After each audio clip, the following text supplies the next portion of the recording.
it's a cool place to be. 50 years of Natpe. Come for the content, leave with one hell of a story. We've been doing it long enough. We've seen lots of people who have come here as interns and are part of the business now. My first Natpe was 1988, and I was a junior at the University of Texas. I was amazed at the scope and scale of it. My first Natpe was in the late 80s, and I remember they had all the stars. It was like going to Hollywood. Happy birthday, Natpe. 50 years young and still aging. Happy birthday, Natpe, from Irene Ser Miss Venezuela 2011. Happy birthday, Natpe, from the entire universe and NASA. Happy 50th, Natpe, with all the Botox and the injections that you've been getting lately. I'm telling you, you don't look a day over 40. Stay tuned. You don't want to miss my interview with Jason Priestley. From the moment I was born, it was obvious that Fitzy had what it took to be number one. Sex appeal, charisma, and always being in the right place at the right time. When God gives you this much awesome, you have no choice but to be king. Let's do this. Richard Fitzpatrick isn't just a used car salesman and a bar owner. I'm a leader, and that's why I'm running for city council. Me and my buddies are the species that need to be protected. We need a natural habitat, a place to call our own. That's right, this is my city. And this is my party, baby. Because with Fitz on city council, every day is open bar. Oh no, you don't, Richard Fitzpatrick! The good people of Coverton will not let the vice and filth of this town destroy you. Care to comment? No. The last thing we need is to give ammo to Melody Grave. She faked incest to get a poem in our yearbook. Look whose little high school feud is getting in the way of Richard's campaign. Mother. With us now is Jason Priestley. Welcome to the show. How are you? Thank you. I'm good. How are you? Good. And we're here to talk about Call Me Fitz. Call Me Fitz.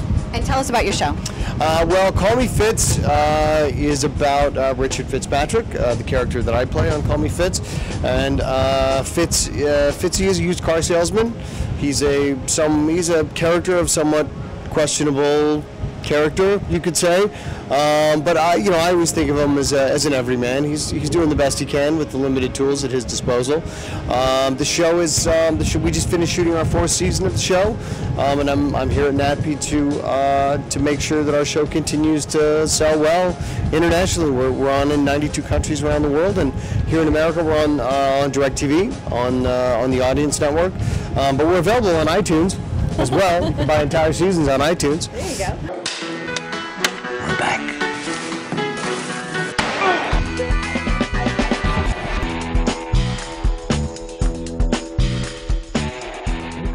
It's like a warm, fuzzy blanket from your childhood that you can just wrap around you again. Add like a couple of F-bombs and bags to that, and you have season 2.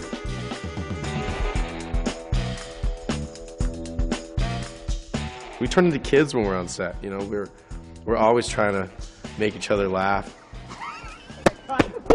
Once that chink in your laugh armor goes, that's it. It's like take after another is ruined by just us cracking up.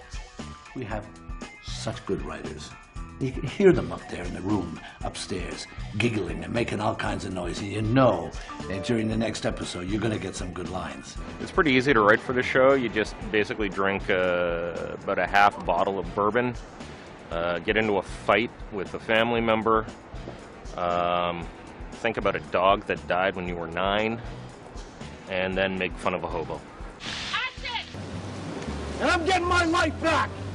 Yeah. We've put Jason through a lot this year between He's the a negligee, yeah. negligee at the cop shop, out in the rain, a diaper, on a spinning wheel in his ginge gaunch.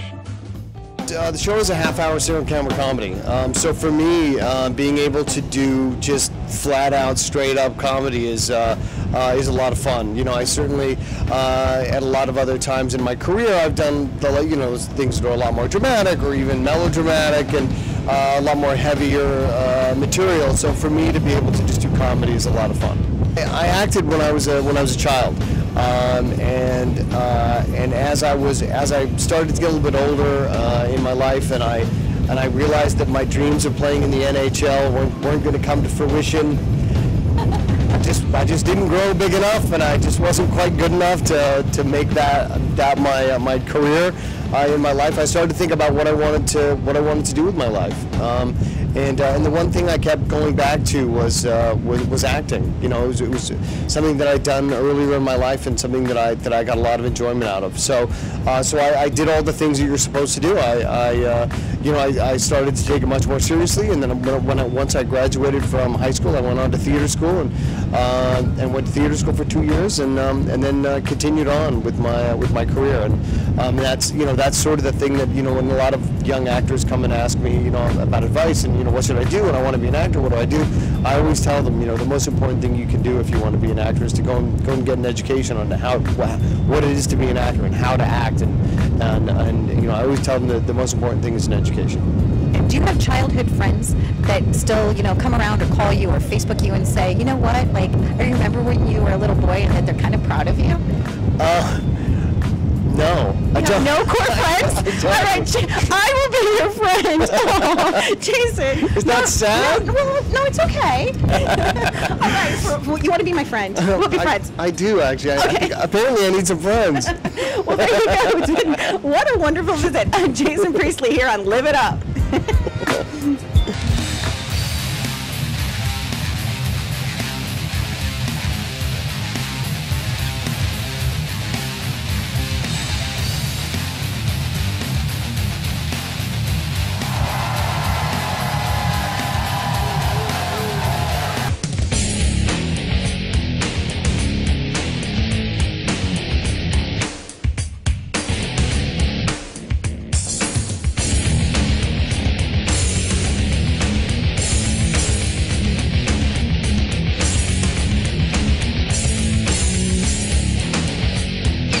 Traditional championship wrestling. It's like the circle. We're bringing back the old wrestling to make it new again. This product we're trying to push out to the public all over the world.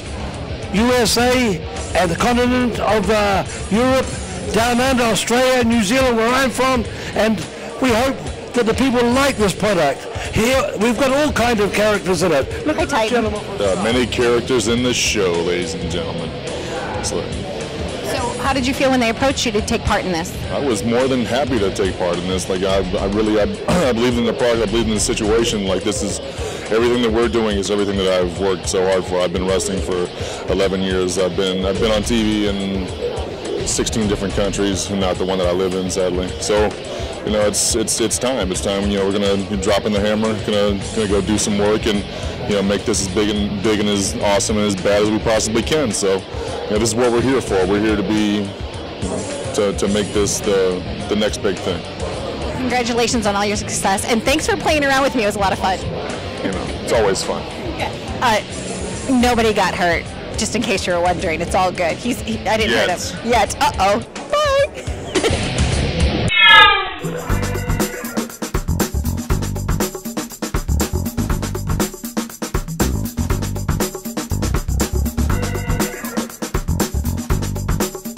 Up next is Mark Simon. Hi, Mark. How are you? Oh, it's great to see you. I'm doing great. Thanks. I always love seeing your friendly face here down at Natpe. Why are you here? Well, we're here to help people with their pitch, and in particular, a couple times each day, we're going to be doing some pitch critiques. So I'm going to rip some people apart and show them how to make their pitches even better. Now, you are somebody that actually knows how to do that because you've had projects to go green. Absolutely, yeah. I've landed probably over 36 different distribution deals.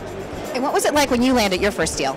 Oh man, it was like winning the lottery. I mean, it's fantastic. I mean, that's what we all look for. And then seeing it on the screen, it's incredible. And I know that you're a big anime fan, big animation kind of guy. Tell us about your history with art and how you've blended that into today's current content. Well, animation, it's just, I love everything about it. I've been a cartoonist my entire life. I've got a syndicated comic strip. I get to work with my heroes of my youth on all of that. And then I just started animating stuff. I started animating for Disney as a freelancer, as a contractor. And I love being able to tell any story, and I love wild, bizarre humor. So it's just, to me, it's my favorite thing to do. And if somebody doesn't get to meet you in person, if they're not able to come here and pitch you and you teach them how to pitch, do you still have that wonderful program that people can like kind of purchase or get some help, some helpful tips from you? Yeah, we've got what we call our TV Pitch School, which is a do-it-yourself kit that you can order and do it all at your house. It takes you through everything you need to know on how to develop, package, and pitch your own TV show. And just go to tvpitchschool.com to find it. Excellent. Well, we're going to be staying here and getting some great pitches. So thanks so much for being my friend, and thank you for all the help that you've given me with my career. Mark Simon, I owe him a lot. Two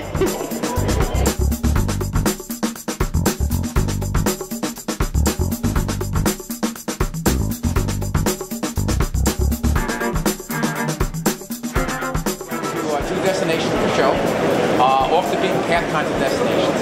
And while there, you'll be able to do some... All right, stop. All right. So you've gone through it past a couple places where you really should have told me why I want to watch it. For instance, we go to some really different destinations, some things off the beaten path, like. Let me know why. So, like, what would be something that's different that I'm not seeing on Travel Channel or something else now? Well, we go to Zions National Park in southern Utah.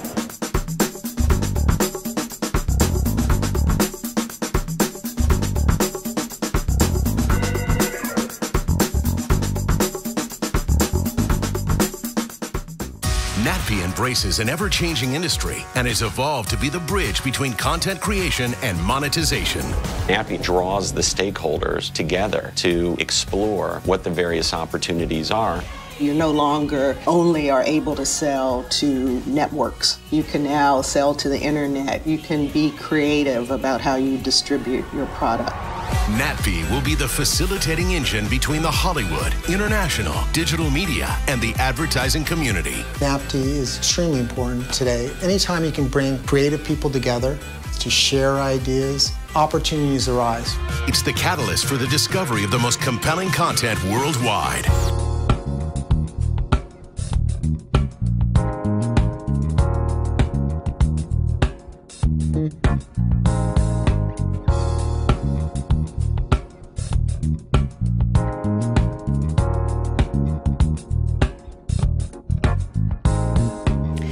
With us now are Frank, Sloan, and Gil. They just wrapped up a session here at Natpe. How are you? Hi, Donna. Good to see you. You too. Tell us about your session here today. Session was a little bit about second screen applications and different ways to digitally distribute content that also works as a marketing tool. And we used two examples. We used Downton Abbey and we used True Blood. One of the things I really liked is the fact that you didn't just repurpose the content. You didn't just take the content and replay it, but you actually did something unique. Tell us about your project, Sloan.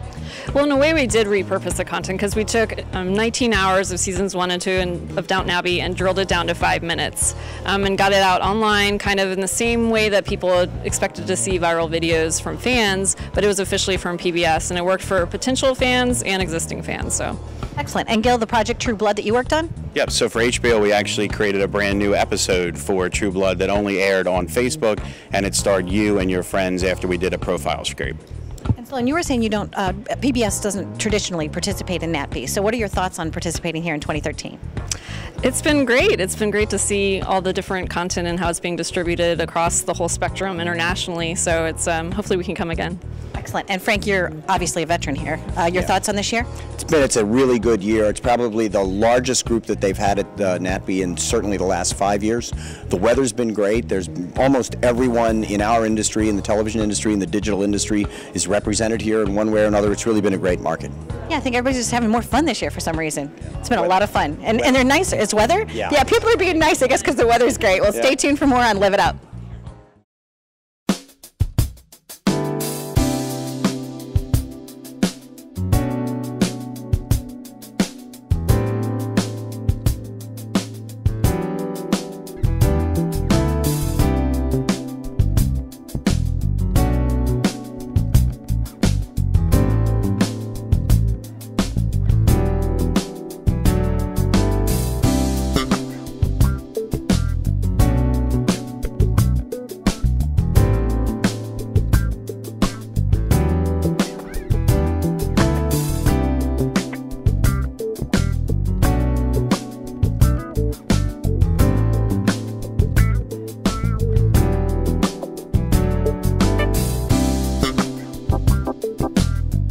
With us now is Debra Lee. Hello, welcome to the show. Oh, thank you. Happy to be here. And congratulations. How do you feel about being honored with the Brandon Tartikoff Award? Oh, I feel, well, actually very full right now.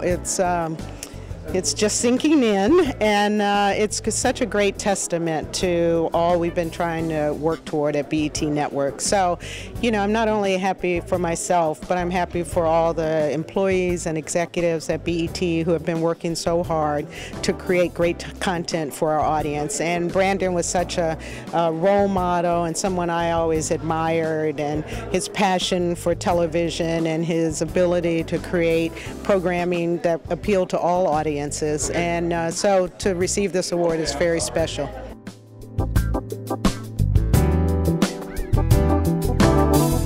And what was your first job in our industry? Do you remember what your early beginnings? Oh yeah, my first job, I was hired as in-house counsel to BET Networks 27 years ago. So you've been a lifer, right?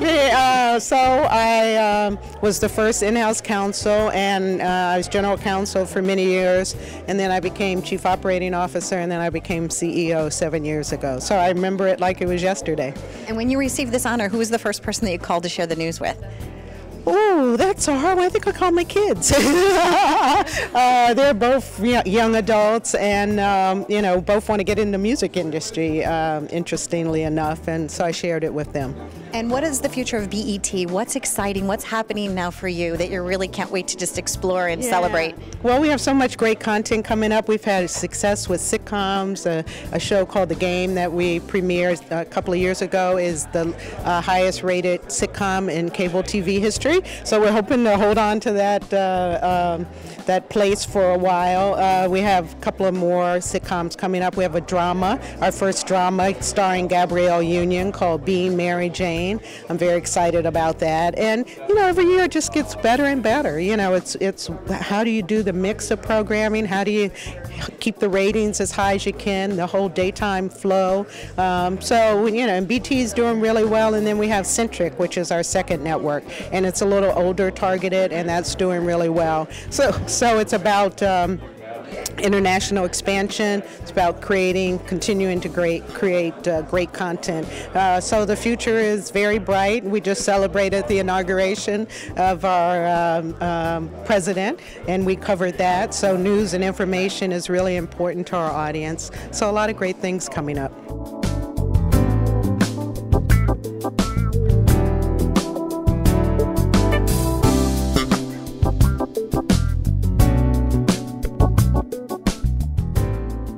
Congratulations on winning the Brandon Tartikoff Award. Thank you so much. It's quite an honor. Young to be a legacy winner, so you must be doing something right. I like where this is all going. This is good. Keep going, keep going. So Modern Family, tell us about how you are working through that, and it's wonderful, and everybody loves it. Yeah, we feel very lucky. It's an incredible ride. We're nearing the end of our 4th season, and we've done 24 episodes a year. So at the end of this year, we'll have 96. We're doing a little math here. It's good. And so that's exciting. And, you know, we feel really good about the show and felt good about this year, and hopefully a few more to go. It was kind of a brave move. You know, families, when you're talking about a modern family, you're talking about topics that really haven't been previously covered, and you're covering them in a different way. So what made you decide to take that step out and trust your gut on this? Well, we were just telling stories that we wanted to tell. You know, Chris Lloyd and I, you know, when we were trying to come up with an idea for a show, we would tell each other what happened that weekend with our families, and kind of sort of quickly figured out that that was the most interesting thing we were talking about. So, hey, why don't we do a show about this? And then, you know, let's take it and expand it and what's new about families today. So we got into a gay family and a family cross-cultural with generational differences, and off we went.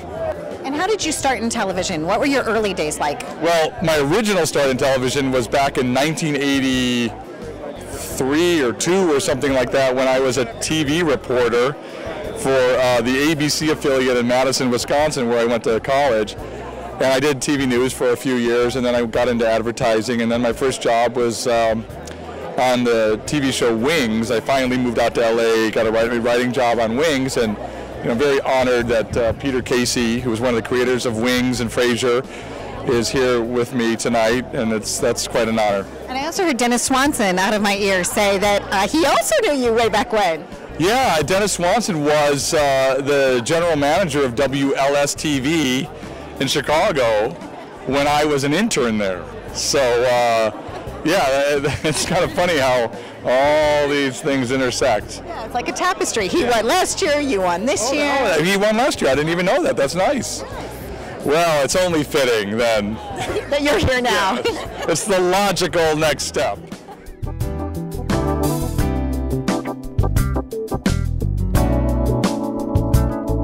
Now, tell us about your journey and why you chose this as your career.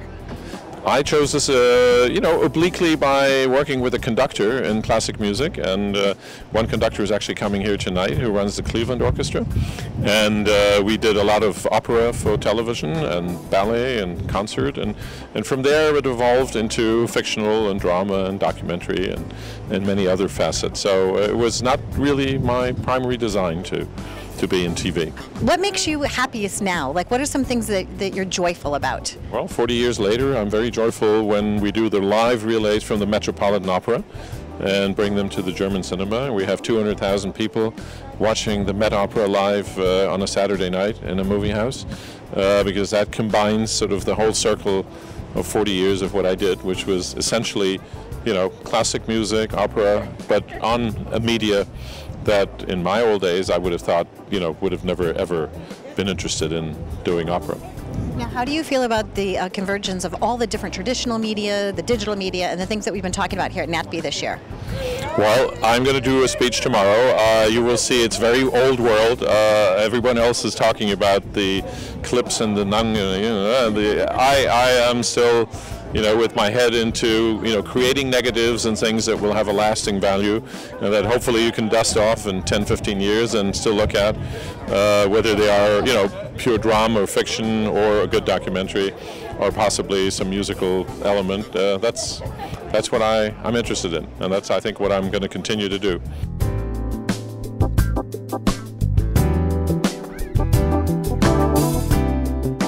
With us now is John Langley, and he is an award recipient at the Brandon Tartikoff Awards. How are you? I'm fine. How are you doing today? Fabulous. Congratulations. What does this award mean to you? Thank you. Listen, it's always very gratifying to be honored by your peers. And as you know, all the people here are my peers. There's no question about it.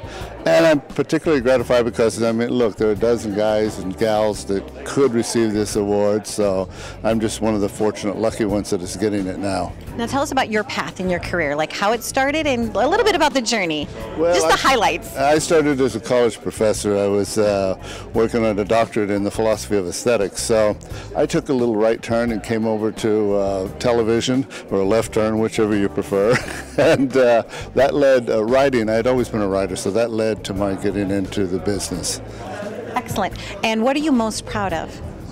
Most proud of? I'm as proud of my failures, which is something I'm going to say in the award ceremony, as I am my successes, because the failures are the foundation of success, the foundation for success. So I still cherish many things that didn't quite work out, but at least I tried it. I risked, and I tried to blaze a trail. It just turned out to be a dead end. Very funny. And how about friendships along the way? Are there people or mentors or people that are in your circle of life? Oh yeah, I've made dozens of dear friends. Greg Meidel is one of them, the head of 20 Television. I've known Greg for 20-odd years now, and he's a dear, sweet man and a personal friend for many years. We've traveled the world together for both business and for personal. There are a lot of guys like that. And women, men and women. I've met dozens of people that I cherish as close personal friends as well as business colleagues. And when you won the award, who was the first person that you told? When I won the award, I told my wife. She was the first that I informed of that, and she was very pleased. And I told my kids, and they just go ho hum. You know how it is. A prophet has no honor in his own home.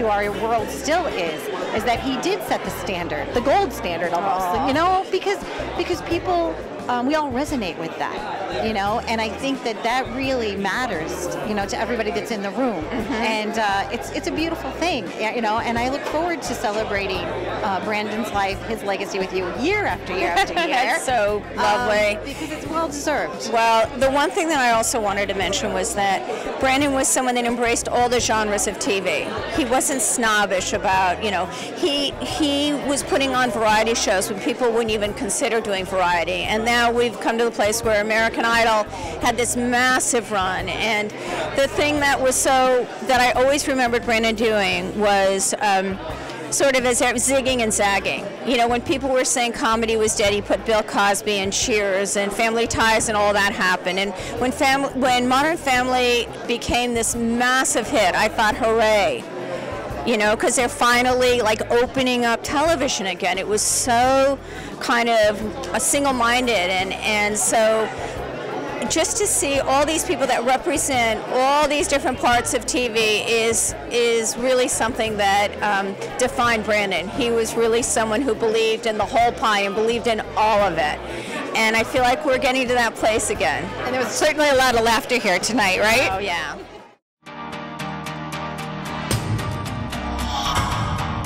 The first must-attend market of the year. This is a golden age of TV right now.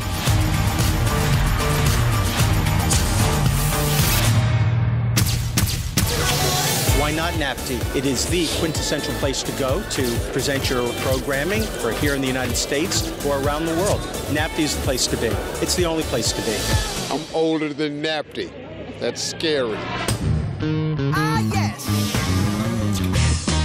Natpe's really become a content-first market. You're now looking at a market that curtails content across the board, and that's really exciting to us. It makes sense for us to be here to make the partnerships with the producers, with the networks who are producing these shows, so that we could connect the talent with the production. There's something electric and exciting about the buzz here. You see deals happening, and it's commerce and entertainment and deal making and technology. It's a cool place to be.